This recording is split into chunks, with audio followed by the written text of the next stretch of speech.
One thing I'll say about our trip to Cleveland, you really don't know how big Pennsylvania is until you have to cross it twice in 3 days. Here we go.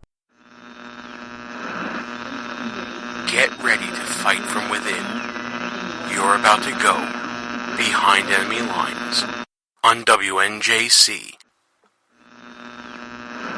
Roger, 3-2. Goliath copies all. Go ahead. Target is surrounded by multiple firms entering what appears to be a residential area. Requesting permission to engage.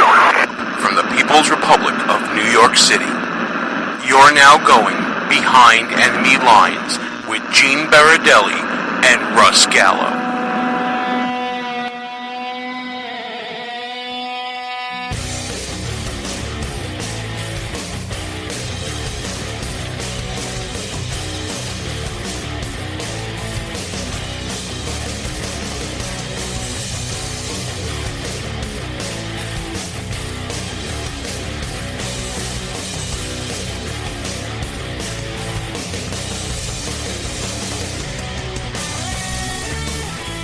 And you are now behind enemy lines. Hey there, how you doing, people? Gene Berardelli here, rolling with my road crew. The gang that came with me to Cleveland to cover the GOP debates. You know them, you love them, you want to hear them more than you want to hear me. I'm talking about Vito DiGiovanni from the Vito and Vito Show and PolitiChicks extraordinaire, Mona Salama. Hey guys, how you doing? How's it going, Gene? Hello, everybody. And I think Paul Mary is somewhere in the background lurking, right? Pretty much. He's over here. There he is. All right, well, listen, we got a great show for everybody. Of course, everybody's been talking all week ad nauseum about what some have called the mass debate, some have called the happy hour debate and the primetime debate. Of course, all the debates that happened at the Quicken Loans Arena in Cleveland, Ohio. Guys, what did you think of Cleveland? I liked it. I like how they redid downtown. It reminded me of Brooklyn a little bit. Williamsburg, right? They redid everything with the casinos. East 4th Street had like the open bars outside. It's literally a repeat of Stone Street, right? Wall Street. Oh my god, I felt like I was in New York all over again. And Yeah, there was that nice little strip, people. exactly. Beautiful Yes, people. absolutely. Surprisingly so, I would say. Because when you think Midwest, you don't think glamour. Yes. Very much a city that is modernizing and it's on the grow. You can understand why the GOP has picked it for their centerpiece event, the RNC convention, right, Mona? Wait, repeat that? I said you can see why they have picked that location for the Republican National Convention. Oh yeah, definitely, but I would have wanted Vegas for all of us to go there next year, but... Oh, of course. I just came back from Vegas, I want to go back. Oh, who doesn't want to go to Vegas, of course. But let's talk for the next debate. Well, and by the way, if you couldn't tell already, yes, Mona's a little bit of a diva when she travels. We're not going to get into all the stories, right, V? Oh my goodness. Oh my god. Let's just say diva status, it's like driving you guys crazy 8 hours, my diva status mode. So, somewhere there is a guy walking around with a glass bowl with like 807 green M&Ms in it, looking for Mona, saying, "Are these good enough?" Somewhere in Cleveland still. Listen, let's. McDonald's wants $15 an hour, and they don't even know how to do their damn job, missing orders, and try to slam the window in my face, Momo is gonna come out and show them what a real diva is. Yes, do not stand between Mona and her sweet and sour sauce. But anyway, the hard way. into just a, we had a lot of good personal experiences at this event. Vito, what was the highlight for you? Aside from the debate, I went to the Rock and Roll Hall of Fame. That Oh, yeah? was a lot of fun. Now, if anybody listens to the Vito and Vito Show, that airs live Thursdays at 8 p.m. right here on We Are America Radio, the number 1 political talk station on Live365.com, you probably know that Vito and Vito are kind of old souls when it comes to music. I think Paul Mary's all about the Beatles and you're all about the Stones, right? That's right. Wow, Amanda, people listen to the Vito and Vito. Oh, wow, Amanda. Yeah. And by the way, yeah, what Vito and Mona are referencing is the live chat room we have going on during the show.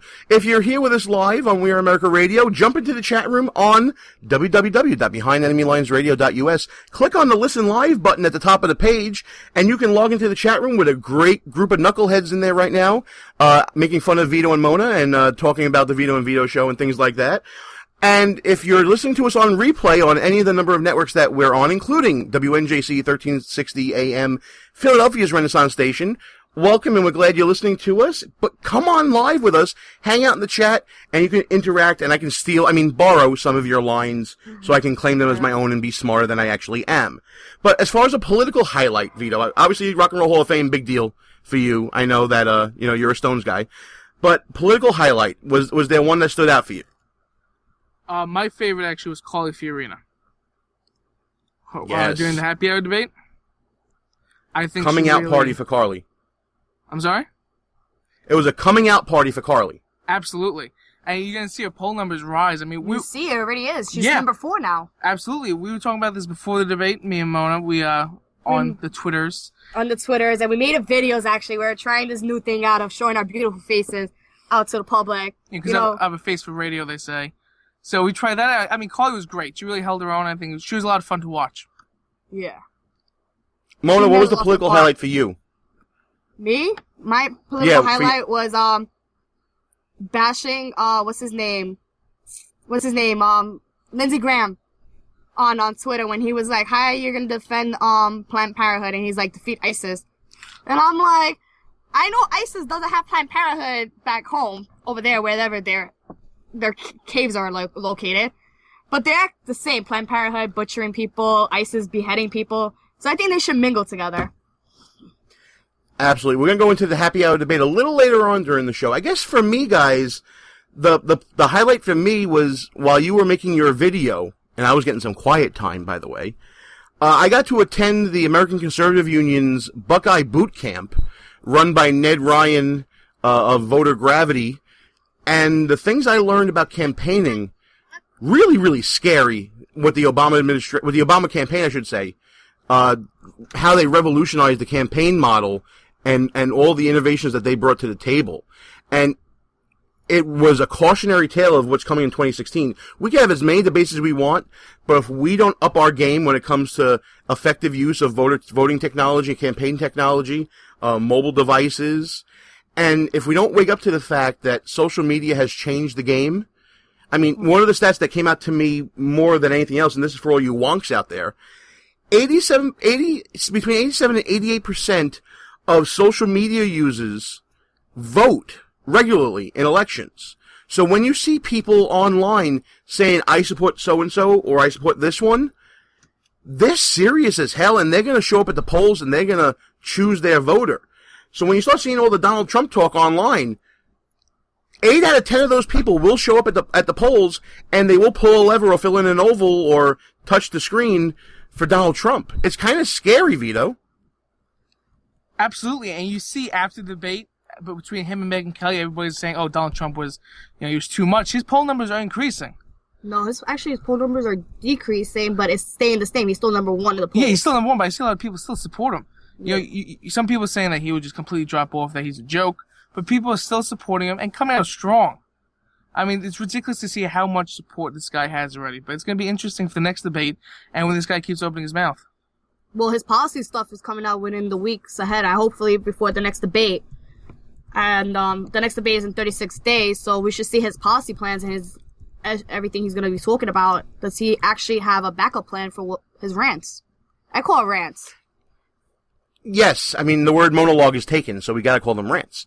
Mm-hmm. By the way, and just a little cheap plug for Mona, if you haven't participated in one of her monologues, either on Twitter or on Facebook, Mona is really getting the pulse of the social media feeling and voter awareness, really, on issues, on candidates, whatever's hot during that day and topic. There'll be a poll or a question, and Mona really appreciates everybody's feedback on that, right, Mo? Yeah, definitely. I like to know what the Patriots are like talking about and get the sense of how they feel. Because at the end of the day, those are the people who are going to actually run to the polls come 2016. So, these are people who are screaming, "Wake up, America."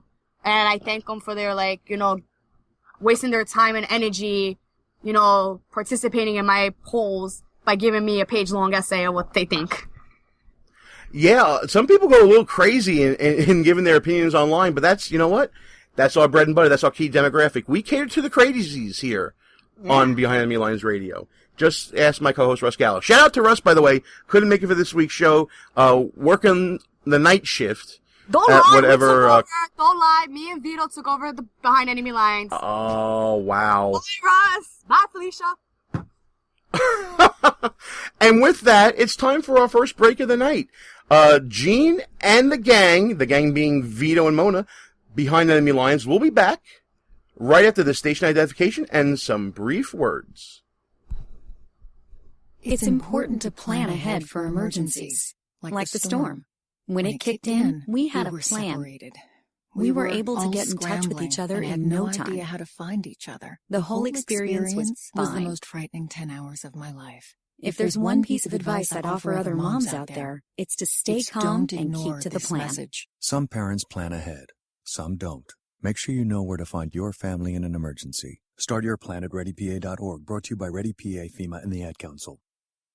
Hey, how you doing? This is Vito. And this is Vito. We're here from the Vito and Vito Show. And we're excited to be on War Radio with our newfound hero, Wayne Dupree. We're just two college Republicans with a mic and a computer, and thanks to Wayne, here we are.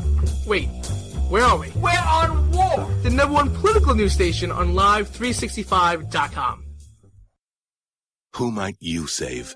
Your mother, your father, your husband, uncle, aunt, son. Learn FAST, F-A-S-T, the sudden signs of a stroke, and you could save your friend, teacher, boss. F, face drooping. A, arm weakness. S, speech difficulty. T, time to call 911. F-A-S-T. That's F, face drooping. A, arm weakness. S, speech difficulty. T, time to call 911. The sooner they get to the hospital, the sooner they'll get treatment. And that can make a remarkable difference in the recovery of your neighbor, the waiter, grandmother, grandfather.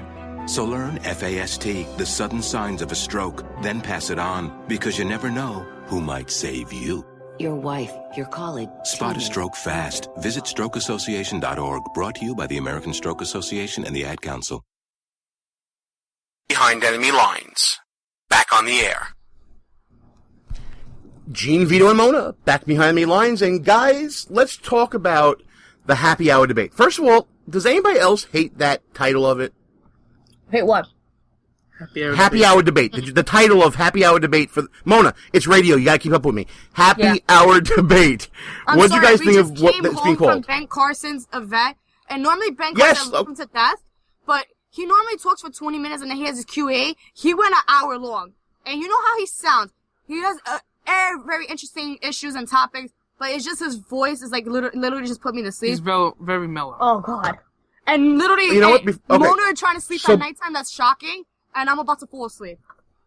Wow. Okay, so listen, before we get to the happy hour debate, you're breaking a little bit of news here. Ben Carson in the People's Republic of New York City, meeting with the members of the Queens Republican Party, explain what the event was and how it went. Well, he's been in New York all day today. He said he went to the 9/11 museum and just reminiscing of what just happened, of the jihadist attack and everything. And we cannot have this again. And then, he went to Harlem today too. He made a lot of appearances on Fox and Fox Business, and then he came to Queens. And, Queens was very, very happy that he was there. I really thought, Queens would be, more of a, Chris Christie, George Pataki fans. No, they're actually, fans of Ben Carson, Carly Fiorina, Scott Walker, Ted Cruz type. And it was, he really, gave it, all his, campaign speech all in 1 hour, and, couldn't keep up.